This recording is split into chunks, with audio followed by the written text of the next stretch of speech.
আমাদের প্রত্যেককে একদিন চলে যেতে হবে, এতে কোনো সন্দেহ নেই। তবে হ্যাঁ, কিছু মৃত্যু আছে সৌভাগ্যের প্রতীক। রাসূল সাল্লাল্লাহু আলাইহি সাল্লাম তিনি বলেছেন, যারা আগুনে পুড়ে মারা যাবে তারা শহীদের মর্যাদা লাভ করবে। সুবহানাল্লাহ। এই যে আগুনে পুড়ে মারা গেল, তিনি কিন্তু অনেক কষ্ট পেয়েছে বা তার পরিবার অনেক কষ্ট পেয়েছে, কিন্তু এই মৃত্যুটাকে ইসলাম শহীদি মর্যাদা দিয়েছে। তাছাড়াও আরও যারা মনে করেন প্লেগ রোগে মারা যায়, পেটের অসুখে মারা যায়, পানিতে ডুবে মারা যায়, তার উপর কোনো কিছু চাপা পড়ে মারা যায়, নিজেকে বাঁচাতে গিয়ে মারা যায়, নিজের সম্পদকে রক্ষা করতে গিয়ে মারা যায়, নিজের পরিবারকে হেফাজত করতে মারা যায়, রাসূল সাল্লাল্লাহু আলাইহি সাল্লাম বলেছে তারা সবাই শহীদের মর্যাদা লাভ করবে।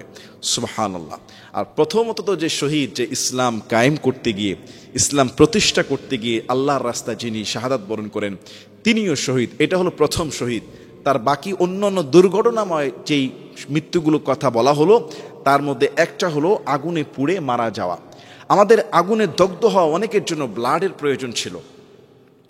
একজন মুসলমান হিসেবে আরেকজন মুসলমানের জীবন রক্ষার জন্য ব্লাড দেওয়া জায়েজ আছে।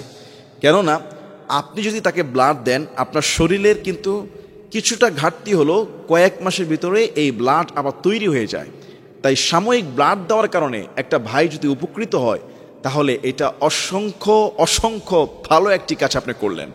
রাসূল সাল্লাল্লাহু আলাইহি সাল্লাম তিনি বলেছেন, ইত্তাকুন নারা ওয়ালাউ বিশিক্কি তামরাহ, জাহান্নামের আগুন থেকে বেঁচে থাকো একটা অর্ধেক খেজুর দিয়ে হলো, অর্থাৎ সামান্য একটা খেজুর মানুষকে দিয়ে হলো তুমি জাহান্নামের আগুন থেকে নিজেকে বাঁচাও। আল্লাহর হাবিব সাল্লাল্লাহু আলাইহি সাল্লাম তিনি বলেছেন, লা তাহকিরান্না মিনাল মা'রুফি শাইআ, কোনো ভালো কাজকে তোমরা তুচ্ছ মনে করো না। ওয়ালাউ আন তালকা আখাকা বিওয়াজহি তালাকিন, এমনকি তোমার ভাইয়ের সঙ্গে দেখা হলে হাসি মুখে সাক্ষাৎ করাটাকেও তুচ্ছ মনে করো না, এটার মধ্যে সওয়াব রয়েছে।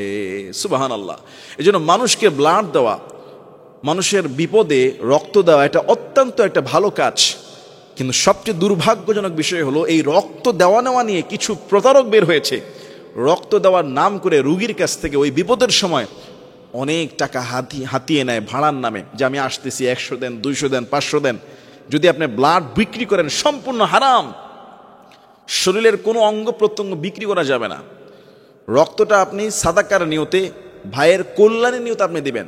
যদি রক্তের বিনিময়ে আপনি টাকা গ্রহণ করেন, রক্তের বিনিময়ে যদি পারিশ্রমিক নেন, তাহলে এটা সম্পূর্ণ গুনাহ এবং হারাম হবে, কবিরা গুনাহ হবে, বড় একটা অন্যায় কাজ হবে।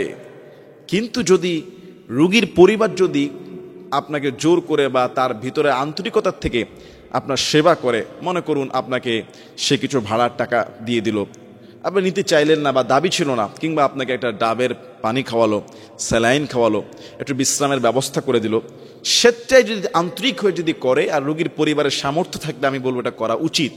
যেহেতু আপনার সহযোগিতায় একজন ভাই তার কাজ ফেলে চলে আসছে, আপনার সহযোগিতায় একজন ভাই তার অন্য সময়টাকে না দিয়ে আপনার এখানে সময় দিচ্ছে, তাকে আপনি ডাবের পানি বা স্যালাইনের পানি, বা যদি আপনার সামর্থ্য ভালো থাকে কিছু হাতিয়া তোফা, মানে গাড়ি ভাড়া হিসাবে দেওয়া, যদিও সে দাবি করছে না, এটা আন্তরিকতা, তাহলে সে আরেক জায়গায় আরেকদিন সাহায্য সহযোগিতা করার জন্য উৎসাহ পাবে।